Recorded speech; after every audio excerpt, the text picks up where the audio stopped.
Tracking, Plan Imagination Report, Jamarcus Newton reporting.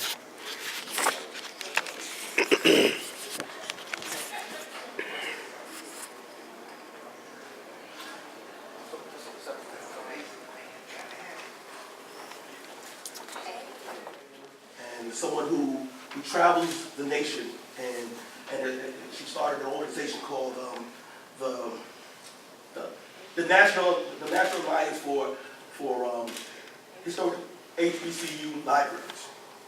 And I've interacted with some of the folks in that group. But what is important about it is that it allows librarians from all over the nation, particularly those at historically black colleges and universities, to share ideas, to share resources. We right now participate in an online electronic program that allows us to place online, in conjunction with these other libraries, images that reflect the history of this institution. But Dr. Franklin had a vision about what libraries should do in the 21st century. And part of that vision is that the materials should speak to the people. The materials should come alive. And students should be able to engage their culture in this environment. And so that means art, and that means history, and that means music, and all of those things that make for a rich culture. Now, one of the things that we wanted to do, particularly because we host the E.D Nixon collection, is we wanted to make those. Son of one of his brothers, Henry Nixon. We want to really thank you for coming. And I am Alma Johnson. I just introduced myself. I'm Alma Johnson, the niece of the late Dr. E.D. Nixon. And as I've said, this is his youngest nephew from West Palm Beach, Florida. I would like to say that the family welcome you to the dedication of the first. This information will be passed on to future generations so that they can learn about the struggle and the achievements of Dr. Nixon. The future generation would be greatly improved if they would study the leaders who came on a long time ago. If they will be reminded of all the hard work that many of them did. And often, Dr. Nixon did a lot of work by himself. He did a lot alone for equality. As you tour the building, you will find out many things that he participated in that we take for granted today, but it was a hard struggle during that time. As I said, he mainly worked alone when he couldn't get anybody to help him.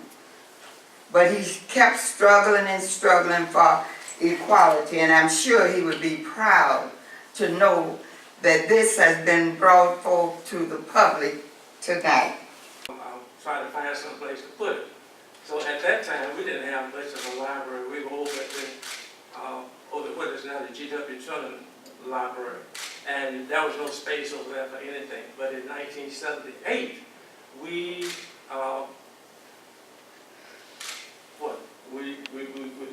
built a new library called the Levi Watkins Learning Center, which was the forerunner of this building here.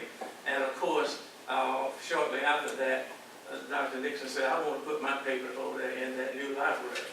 And I took him to Dr. Watkins, and Dr. Watkins and I and Dr. Nixon talked about what to do about his papers.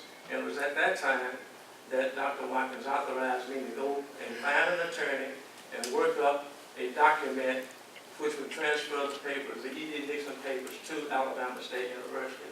So Dr. Nixon and I worked together for about 2 years, making a list, looking at the list of all these things. I went to Attorney Donald Watkins, who was at that time working his office on Washington Avenue, and he drafted this document of all the personnel Hook. Walter was a major in World War II. He was in charge of the cleanup battalion after Nagasaki. And he spent almost 2 years there as a Marine major. When he came back to this country, he was convinced that we had to move down a nonviolent path in order to achieve world peace. Now, I say that in defense of Walter Hook because of the position that he took. He became the senior vice president of United Parcel Service for Human Sources and Equal Employment Opportunity. In 1968, after the assassination of Dr. King, Mr. Hook stepped up his activities. He established the community intern program, as it is known today, was the urban intern program, in order to fulfill UPS's commitment to the Equal Employment Opportunity Act of 1963. Walter, the purpose of the program, he told me, was to provide their managers with a knowledge and understanding of the history of the civil rights activities, and to understand a northern liberal who is not sincere. But Governor Wallace was man enough to say, I made a mistake. I'm sorry. Forgive me. And that's why when he asked for my support, I supported him in 1974. And I was being attacked by Jesse and a number of others across the country. It was Dr. E.D. Nixon who came to my defense and said, Mayor Ford, I too support Governor Wallace because he has put the past behind us and now he's going to work to help black and white folk in Alabama move forward. And so it was Dr. Nixon who came to my help and to my assistance in 1974. And I'll never forget in October of 1974 when I was breaking ground on millions of dollars that we'd gotten to develop Tuskegee, Dr. Nixon called me and said, Mayor Ford, I got to be there with you for this great day. And he was there when we broke the ground at Moton Field, the home of the flying, fighting Tuskegee Airmen. He stood with me as we shoveled the dirt. And I invite you now to come to Tuskegee and see that $30 million National Historic Site in honor of the Tuskegee Airmen.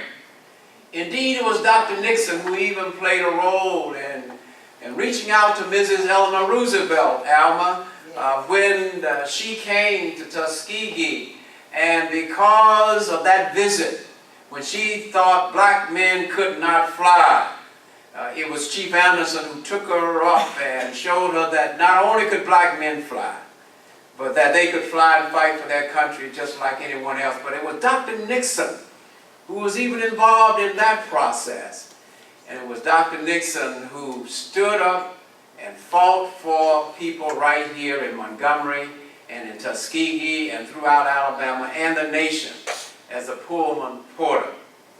I remember it well when he was almost on his dying bed, and Alma, you brought him out, wrapped him up. He was sweating and he was sick, and he wanted to see for himself a housing complex, the E.D. Nixon Housing Complex for Senior Citizens, which we built in Tuskegee and named it in his honor.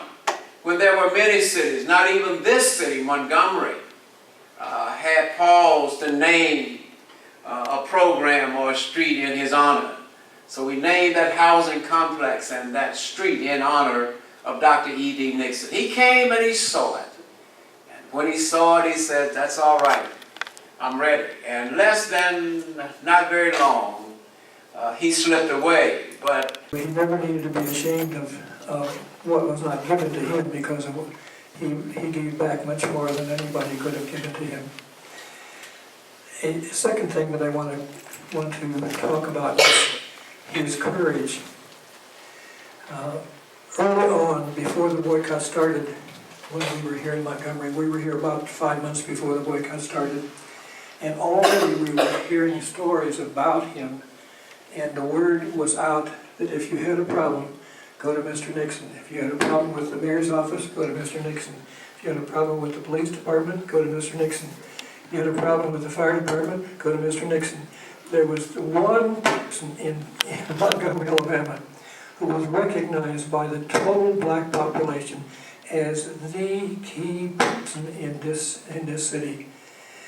And one of the ways in which I was particularly proud of him, after Mrs. Parks had refused to give up her seat on the bus, and after a boycott had been announced, when the negotiations were going on with the leaders of what developed into the Montgomery Improvement Association, there was one time where some of the men who were leading the movement were reluctant to allow their names to be used.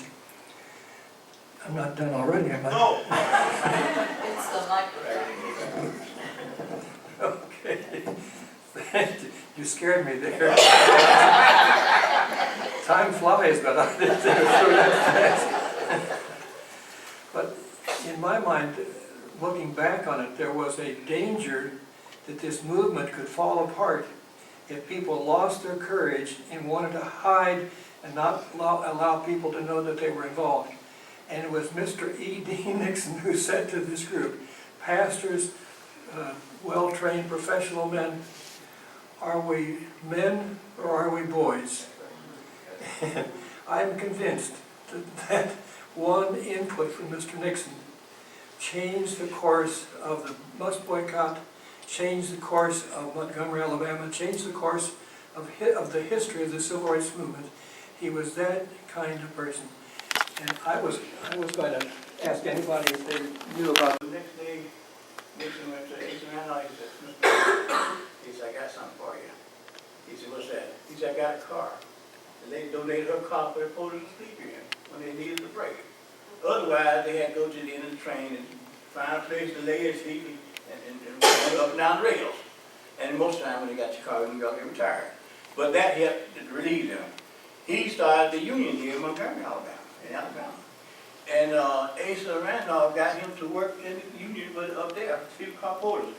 The first time he went out there, numbers 14 came in. He had a meeting up there, and Asa said, you know, you're the top man in membership for the union. So I appreciate that. And he carried to the big meeting. And he saluted E.D. Nixon at that meeting. But Nixon was a dresser. He was a very good person, kind person, and a gentleman. But he said that he always wanted to do something. And one of the times he got mad, there was an issue about him having some popularity versus some other gentlemen who were here. But ended up that he lost some of his power at that time because the state had taken the charter and wanted the membership role. So that's why when the MIA got pulled in after do one organization to head up the bus boycott, and he said, oh, he said, it's hurting me in the membership roles. They had grown a whole lot, as well as the Stephen College Porters Union had grown.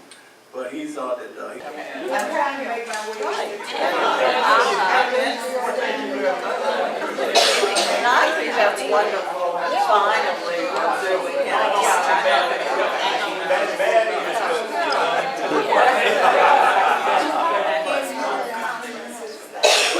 I'm 69. And he's at 82.